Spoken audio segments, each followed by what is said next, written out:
After a slow start to the season for the Rangers bats, it seems like the merciless, murderous offense that we saw from the Rangers last year is finally back. You are Locked On Rangers, your daily Texas Rangers podcast. Part of the Locked On Podcast Network, your team every day.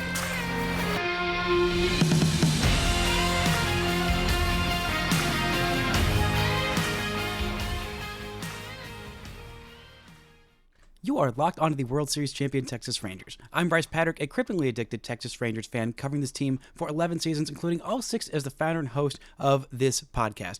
Thank y'all so much for making Locked On Rangers your first listen every single day. If you're not already, you can follow me on Twitter at Bryce Patrick. You can follow the show at Locked On Rangers. Hit subscribe on your favorite podcasting platform and on YouTube, where the best way you can help grow the show is to comment nearly any single thing below.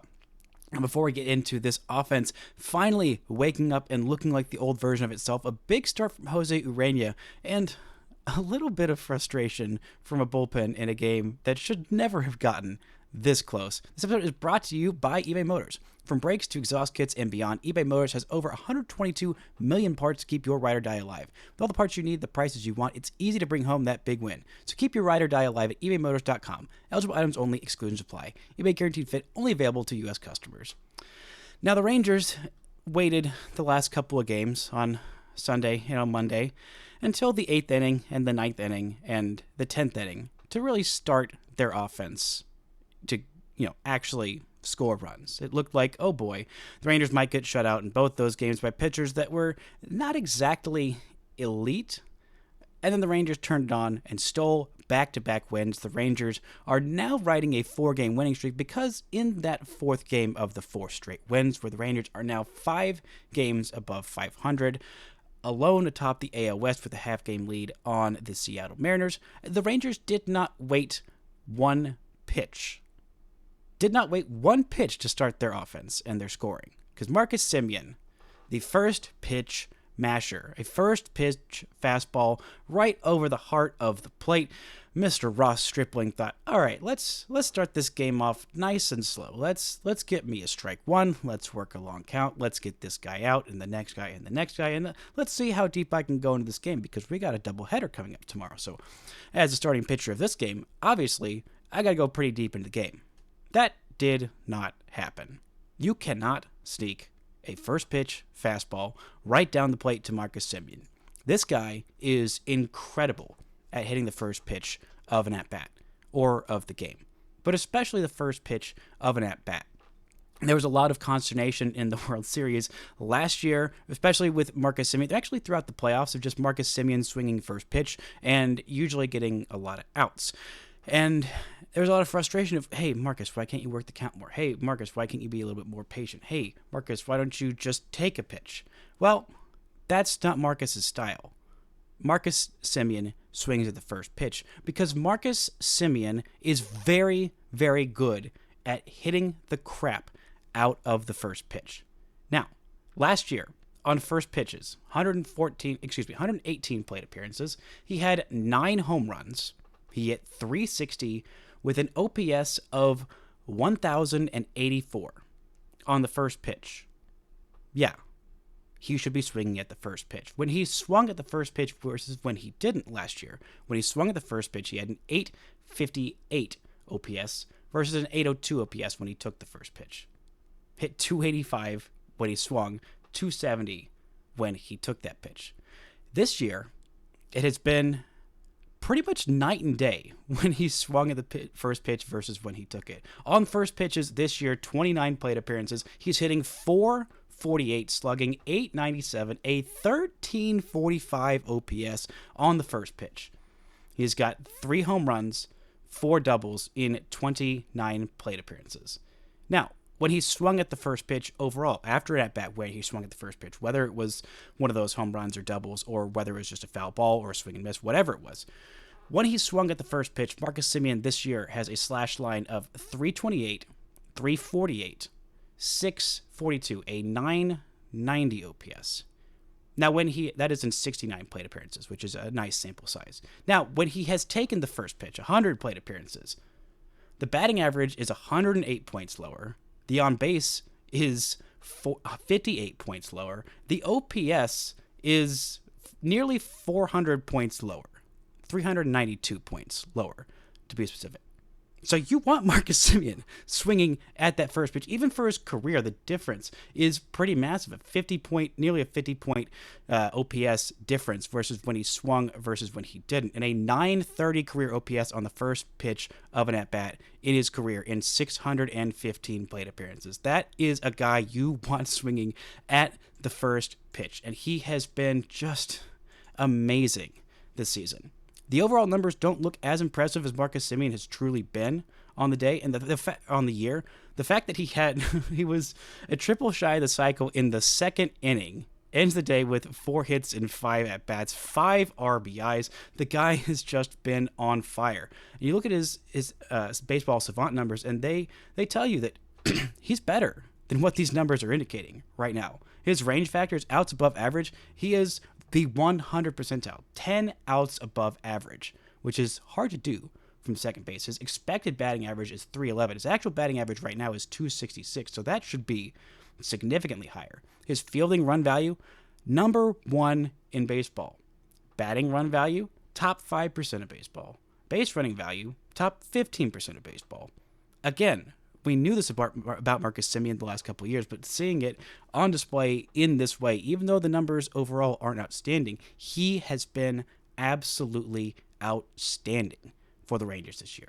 Age 33, this man is not slowing down. He is just getting better. The rest of this offense was absolutely lights out. He wasn't the only one with a 4-hit day. Yeah, the Rangers had multiple guys with 4-hit days. The other one was Jonah Heim.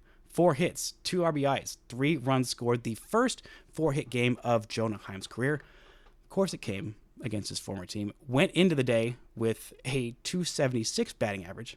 End of the day, got called early because, when you've got a 15-2 advantage after 4 innings of work, some guys can get some days off. Even Marcus Semien got only played, I think, 6 innings, maybe 7 innings of this game. Seager got pulled early, and Heim got pulled early, but Heim ends the day with a 25-point bump in his batting average, and we are on that was May 7th. He jumped his batting average 25 points in a single day, now hitting over 300. Jonah Heim has been exceptional, and Leody Taveras continues to hit well offensively. A 3-hit day, reached base 4 times, had a couple of RBIs, including one of the early ones in this one. Had a walk in this one. He has reached base 7 times in 10 plate appearances in this series in Oakland. Last year for Leody, his offense started off very slow and got going with a series in Kansas City early in the year. Maybe that ends up being the case for Leody again this year, and he can replicate that pre-All-Star break level of offense for the rest of this pre-All-Star break. That'd be pretty incredible. I would love to see it. Also, we would see a lot more home runs from Leody last pre-All-Star break. Maybe those will start coming as well, but home runs across the league have been down. But just an overall amazing offensive day for the Rangers. A 10-run inning in the second inning. 10 runs. You're up 11-0 before the A's get their chance to bat for the second time. That's amazing. That is team offense. That is this team honestly getting a little bit of BABIP luck regression in the positive way. They had a lot of hard hit balls that should have been hits in Monday's game. They ended up not falling until late on, and then Corey Seager said, there's no BABIP luck in this 3-run homer I'm about to drill to give the Rangers the lead. And the Rangers just hit like crazy with runners in scoring position. They were 10 for their first 15 at-bats with runners in scoring position. End of the day, 10 for 19. The Rangers scored 15 runs, and they had 12 left on base. I mean, it was just a bonkers good day offensively, and I think a large part of this offense starting to hum a little bit more is getting Nathaniel Lowe back in there. He has been very good for the Rangers so far this season. The overall slugging hasn't quite been there just yet. Just 1 home run in his first 70 plate appearances, but he's hitting .322. He's got an on-base of .429, and he's slugging .441. That is an .869 OPS, a .151 OPS plus, which is the second best on the team to only Josh Pookie Smith, of course. But Nathaniel Lowe reaching base 4 times in this one. He keeps putting together quality plate appearances, and he's hitting lefties well again this year. Something he didn't do last year, something that he did do well in his Silver Slugger year. This year, he's hitting .324 with a .891 OPS against righties. Very good. A little bit better than he's doing against lefties, but he's no slouch against lefties this year either. He's got a .310 batting average against lefties. He's got a .423 on base and slugging over 400 and .832 OPS against lefties in 26 plate appearances this year. So, him hitting lefties well, him hitting behind Corey Seager well, that is something that made this offense hum last year. In part, even though he wasn't doing the most amazing, Seager is seeming to heat up after that 3-run homer, had a multi-hit game in this one despite being pulled in what I believe the 4th inning or so. Corey Seager has a 5-game hitting streak as well. So this offense, the process has been good all year long. The results have not quite been there. But after a day like this, you have to start thinking this offense is about to completely take flight. And they've been winning without their offense being that great. They've been winning because of their starting pitching. Coming up, we'll talk about Jose Urena coming up big in a spot start and a little bit of frustrations from this bullpen not quite being able to finish it off in the way the Rangers hope. Right after this word from our sponsors. This episode is brought to you by DoorDash. This Mother's Day, get something thoughtful for mom on DoorDash. Surprise her from wherever you are with a fresh bouquet of flowers, the latest tech, gift cards, self-care treats, and more to make her day that much better. Pair flowers with a gift card so she can celebrate any way she wants. Is she a bookworm? Try a bookstore gift card. Does she love a good latte? Get her a gift card from her favorite coffee shop. You can't go wrong. Get thoughtful gifts she deserves with the convenience that you need. Choose same-day delivery or schedule a week ahead for when flowers and gifts should arrive at her door with DoorDash. Shop savings that would make her proud. With a DashPass membership, you'll save a $0 delivery fee and reduce service fees on eligible orders from DashPass merchants that meet minimum subtotal. Other fees apply. Terms apply.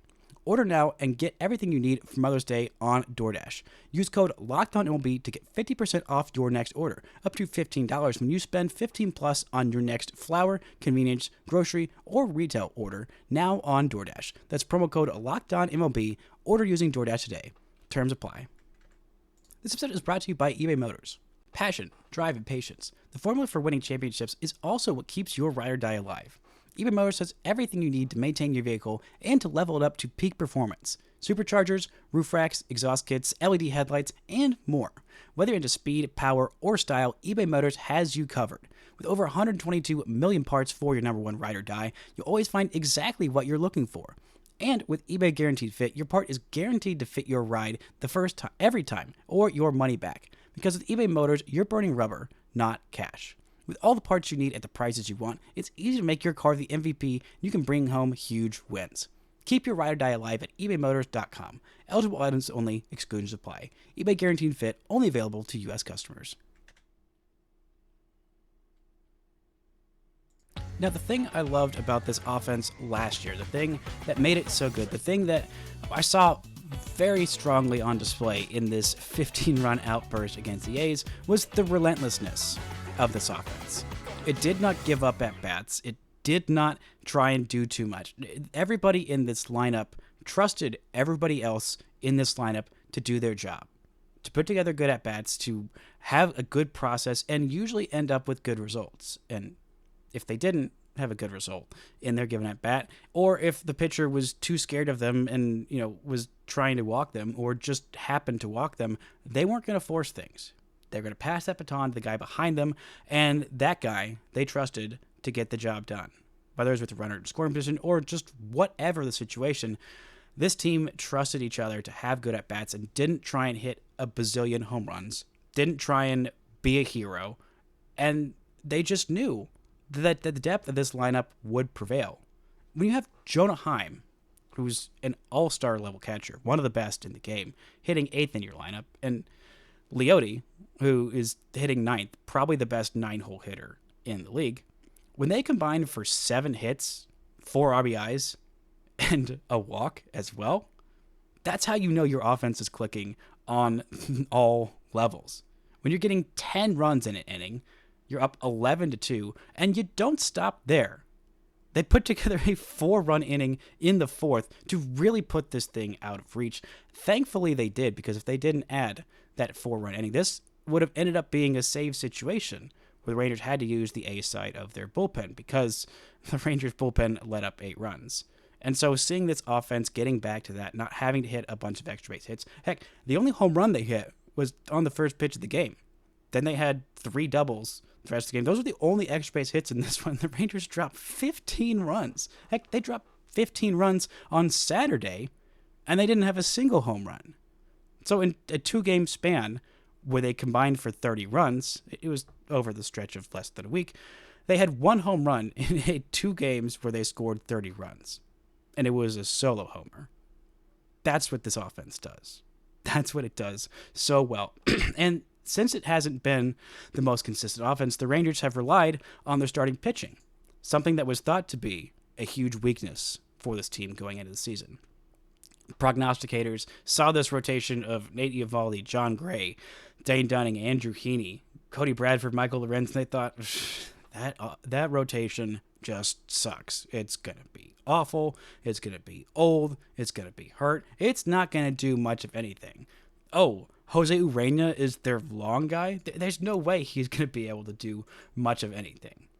And the Rangers rotation saw that, and they thought, okay, well, not only are we not going to be the rotation for the entire year, because hopefully Max Scherzer, Jacob deGrom, Tyler Mahle come back at some point and look hopefully like a reasonable facsimile of themselves, which is to say very, very good starting pitchers. But they thought, maybe those guys don't come back, and maybe we are the rotation for the full year.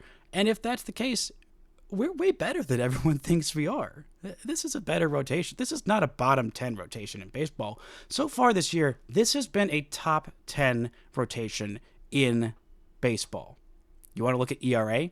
The Rangers starters have a 3.45 ERA, which is the 9th best in the league, behind only the Red Sox, which kind of surprises everyone. They have a 2.13 ERA as a team. They also were expected to be a rotation that stunk early this year. Phillies, Cubs, Royals, Orioles, Mariners, Dodgers, Yankees, then Rangers. You want to look at innings pitched. Well, the Rangers starters have also gone pretty deep into games. They are top 5 in innings pitched on the year. 203.2 innings pitched for these starting pitchers. You want to look at batting average against. This team is one of the best in baseball of not getting hits against their starting pitchers. Phillies lead baseball with a 200 batting average against. The Rangers are tied with the Red Sox for 3rd at a 212 batting average against. They are behind only the Mariners and the Phillies. They are ahead of teams like the Dodgers, Orioles, Cubs, Tigers, Royals, Yankees. All those rotations were thought to be way better than this Rangers rotation. And so far, this Rangers rotation has been downright good. You look at the ERA plus of these starters. Nate Eovaldi is sitting there with a 150 ERA plus. John Gray, 158.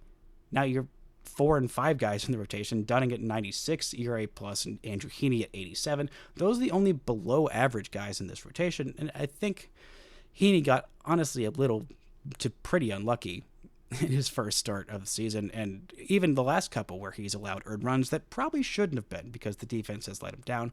Then you have Michael Lorenz with a 112 ERA plus, and Cody Bradford with a 284 ERA plus. So most of this rotation has been really freaking good, and it hasn't super been helped by the defense. Urena giving 5 innings the day before a doubleheader as a spot starter is huge, especially when he had to throw 39 pitches in the second inning, which was probably, 15 to 20 to 25 more than he should have, because he should have gotten 3 outs in the first 3 batters. And I say should have because the Rangers defense once again let him down, starting with a leadoff double, which has to be scored at double because Evan Carter did not touch the ball. He lost it in the sun because his sunglasses were on his hat as opposed to over his eyes. And that is not where you want your sunglasses on a day where the sun is very shiny, big sky in Oakland. You just wear your sunglasses, my man. Don't let that rookie mistake happen to you. You're smarter than that. And I don't think he put on his sunglasses after that, like right after that play, which is just kind of a head-scratching moment. So you start off with a runner on second and no outs. You thought, okay, well, maybe Urena can work out of this one. This is right after a 10-run inning. So you think, okay, you really want the shutdown inning here. You want to just get in, get out, and just keep eating innings. That is the whole goal for Urena. I think the hope was probably 4 innings because coming off of a spot start, hasn't started all year. You think, okay, who knows what the pitch count's going to be, but you're really hoping for that. Then you have a throwing error by Corey Seager to first base. That allows another base runner to reach. Actually, excuse me, there was a ground out to second base. The highest expected batting average of the first 3 hitters that reached. There was a .050 expected batting average on that double. Then there was a 100 expected batting average on that that ground out, and then a 110 expected batting average on the error. So it should have been a 1-2-3 inning, and that should have been it. But no, Urena had to throw 39 pitches because instead of getting 3 outs, he got 2 what should have been ruled as errors. But he still battled in this one. He still came back. He still went out there for 5 innings, and he was avoiding Bruce Bochy in the dugout because he didn't want the baseball taken from him. He said, I want to go out there for a 6th inning. But a huge, commendable job by Jose Urena throwing those 90 pitches, saving this bullpen from having to throw too many pitches. But the bullpen that did work, well, it was a bit of a misfire in what should have been a pretty easy day of work. Coming up to talk about that and Jack Leiter making his 2nd start of his big league career. Right after this word from our sponsors. This episode is brought to you by PrizePicks. Spring training is over. Baseball season is officially underway. So don't miss your chance to add your favorite players from the diamond to your PrizePicks entries. Whether it's strikeouts, RBIs, first inning runs, take your pick of more or less, then add them to your PrizePicks entry today. PrizePicks is the best way to get on the action in more than 30 states across the country, including California, Texas, and Georgia. Testing your skills on PrizePicks this baseball season is the most exciting way to play daily fantasy sports. If you've got the skills, you can turn $10 into $100 with just a few taps. PrizePicks now offers Apple Pay for quick and easy deposits into your account this baseball season.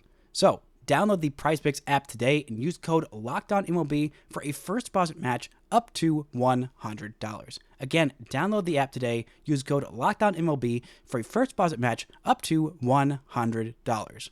PrizePicks. Pick more, pick less. It's that easy.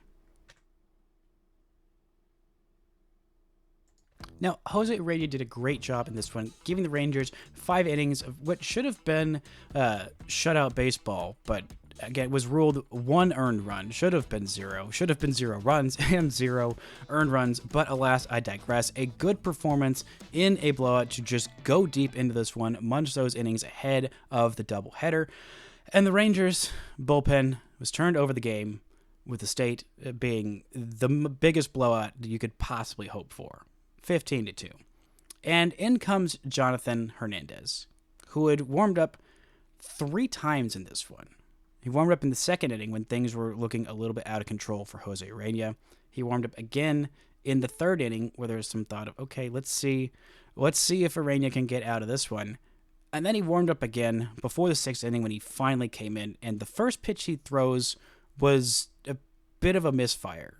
And by misfire, I mean something was just very, very off.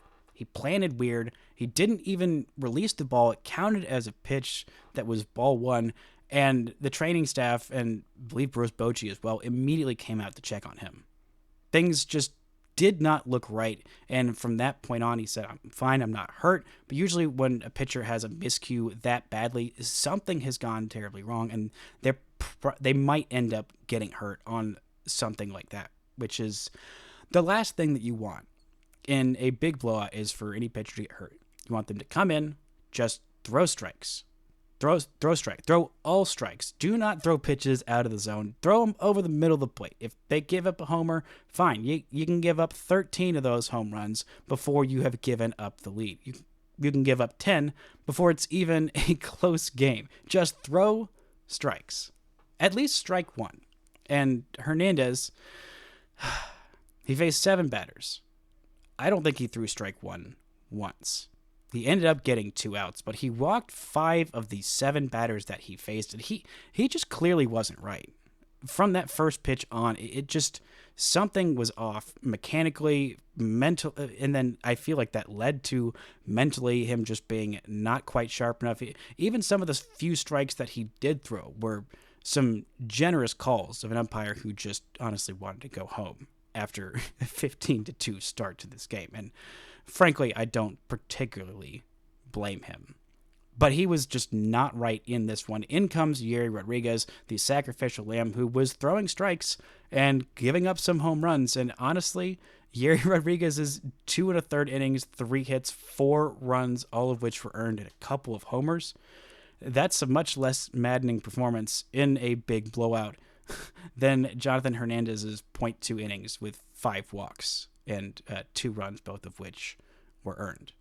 That is what you're hoping for. Just, all right, go out there, Yerry, throw pitches. But Hernandez, the fact that he was able to stay out there for 7 batters, 42 pitches, only 17 of which were strikes, it was just hard to watch at that point. I mean, I wouldn't be surprised if he ended up landing on the IL. Throwing 42 pitches in an inning is never good.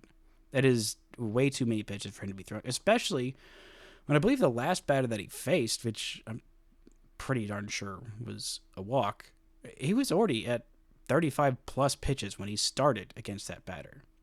35 plus should be about the limit for any starting pitcher, for any pitcher at all, starting, relieving, what have you, for an inning of work, especially with the pitch clock. This guy's having to just stay out there and just keep throwing and throwing and throwing and throwing. You can't have all these meetings on the mound. You can't, take a beat to just walk off the mound, catch your breath. You just got to keep going at it. And there was just nowhere to hide Jonathan Hernandez on the day. It was just a rough outing. And Yerry Rodriguez comes in, throws 59 pitches. I would be very surprised if he isn't sent down for some kind of relief help today in the doubleheader, even with Jack Leiter coming back up. And then in comes Cole Winn for the 9th inning. Thank God, just a pretty routine 17-pitch inning with 1 walk, no hits, 1 strikeout, and just letting this game mercifully finally end.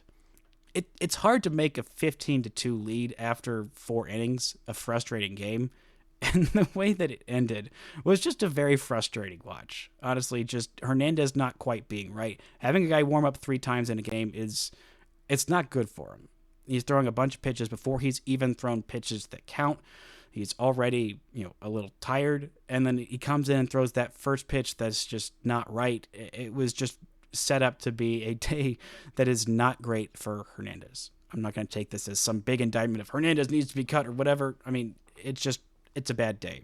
Everybody has those bad days. This one, he was just left out there after it was very apparent that it was a bad day, much longer than he should have been left out there because you're just trying to get some outs. We're trying to luck into some outs, and that is not how it worked. But thankfully, the Rangers didn't have to use any of the A side of their bullpen. I think the only guy from this game who's going to be available for the doubleheader will probably be Cole Winn, if he is available, probably in the night game. But that's a pretty good setup for your team heading into the doubleheader, where you can hopefully take 1 out of 2 of those games, take 3 out of 4 in this series, and head into an off day where just all your arms are going to need some rest.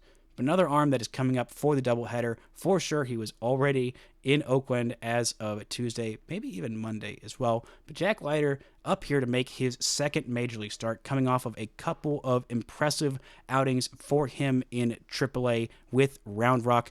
A 6-inning, 1-hit performance in his first game back in the minors after his MLB debut, where he struck out 8 and had, I believe, 17 whiffs. Just looked very freaking good, getting the curveball thrown for strikes and for chases. The fastball, he was spotting a glove side, which is for called strike 3s, which is not something he has done. That was the thing he struggled with the most in his first couple years in Frisco before all of those mechanical adjustments, that time on the development list that he worked tirelessly to fix those changes, make those tweaks into his mechanics, into his mentality, and it seems like those changes have taken hold. He has got a good mindset of being ready to be back up. He talked about how it was frustrating being sent down after his first start, and the quote that stuck with me that made me think, all right, Jack's got his head in the right place, is that, it's frustrating to come up for one day. You've worked so hard for this day. And he said, no, I haven't just worked hard for that one day, that one major league debut. I've worked hard for that day and all the days to come. Meaning that he has got a good viewpoint on where his big league career is going to be. Hopefully he's going to have more than 2 starts. I feel pretty confident saying Jack Leiter is going to have more than 2 starts at the big league level. And he knows that it's not just about one start. The Rangers needed him up for one day to give the rotation a bit of a break in a long stretch. And here he is coming up again, probably just for one game yet again. Unless he's absolutely amazing and incredible, then maybe he sticks in the rotation for a minute. But the Rangers have got about a week or so until Eovaldi is off the IL. They got some good news there yesterday that there's nothing worse than just the regular groin strain, no sports hernia. So 15 days on the IL should be enough for Eovaldi to get back to his full Eovaldi self. So Jack Leiter's probably going back down after this one start again. And he's going to continue to work and continue to get better. He's going to have some more things to work on after the start against the A's, who have been some boppers, but he is a fly ball pitcher. This is a big fly ball park. This is a team that swings and misses a crap ton, so this might be a really nice start for Leiter in the second game of the doubleheader. Or maybe it won't be. And the Rangers just need him for this day. Eventually, probably next year, the Rangers will need Jack Leiter to be a part of their big league rotation, but right now he is still in the process of learning, still in the process of working on all these things he's got to work on. Developing a pitcher is very difficult, especially a starting pitcher, even one with the stuff and the pedigree, and the mindset and the bloodlines that Jack Leiter has. It takes time to figure out how to be a starting pitcher in the major leagues, and Jack Leiter is still very, very young. Very young, actually. He's 24 years old. He is going to figure this thing out, I think. I feel pretty confident. And it's good to see him have a good head on his shoulders after that rough first start. Hopefully he can go more than 3 2/3 innings in this one. I feel pretty confident that it's going to be a good start for him. But I know that no matter what the results are, Jack Leiter's got his head in the right place about this second major league start. And maybe it'll be a while before the third. But he is just happy to get his opportunity to prove that he is, hopefully, the first young, great starting pitcher the Rangers will have developed in a long, long time. Speaking of great starting pitchers, not to compare Jack Leiter to Max Scherzer, just trying to find some kind of a segue, Max Scherzer is still in a holding pattern on his rehab recovery, waiting for that thumb to stop barking. Hopefully, sometime this week, we will see Max Scherzer making a second rehab start, in which he will throw 65 to 70 pitches. We'll see if he gets up to that. He was at about 51, I believe, in his first rehab start while he had to wait for that thumb issue to subside. It is a new phenomenon, not something he has dealt with in his career before, but this led to the Terrace major injury last year, so he's like, all right, I can't pitch through this. Got to listen to my body. So right now, Frisco's starting pitchers for tonight, Thursday, and Friday are all listed as TBD, which makes me inclined to believe that Scherzer is going to probably do this rehab start in Frisco because Frisco is at home. Wednesday's starter today in Round Rock is also listed as TBD, so maybe he's going there. But Thursday and Friday's starter is listed as guys who are already in the rotation in Round Rock. So hopefully we can see Scherzer make his second rehab start sometime this week in Frisco, maybe tonight, maybe Thursday, maybe Friday. Who knows? But I am excited to see Scherzer back on the mound, and I think with this Jack Leiter, hopefully Jack Leiter coming up and making a great start, with the rest of this rotation being pretty darn good, the Rangers don't have to push it. They are in a pretty darn good place after scoring 15 runs against those stinking Oakland A's. That's going to do it for today's show. Thank y'all so much for listening and subscribing, and until next time, don't forget to enjoy World Series champion Texas Rangers baseball.